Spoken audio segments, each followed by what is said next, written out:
இரவு நேர வானத்தில் வைரங்களாய் விண்மீன்கள் ஒளிவீச, தார்ச்சாலையின் ஓரத்தில் விளக்குகளாய் மின்மீன்கள் ஒளிர்ந்தன.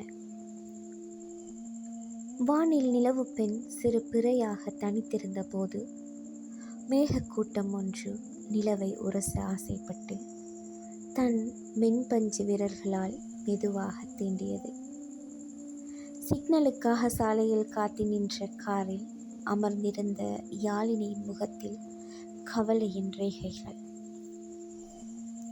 யாரோ துரத்துவது போல் வேகமாக குறுக்கே ஓடிக்கொண்டிருந்த வாகனங்களின் மேல் பார்வையை பதித்திருந்தாலும் என் அலைகள் கரை உடைத்து தன் தாய் கயல்விழியிடம் சென்றன.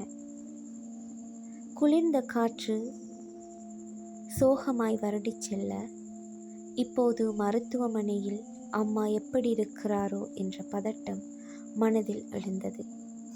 பக்கத்து வீட்டு மாமியை துணைக்கு வைத்துவிட்டு செலவுக்கு பணமும் துணிகளும் எடுத்து வருவதற்காகவே அவள் வீட்டுக்கு சென்று திரும்பிக் கொண்டிருக்கிறாள். கயல்விழி இன்டென்சிவ் கேர் யூனிட்டில் இருப்பதால் அங்கு யாரையும் உள்ளே அனுமதிப்பதில்லை.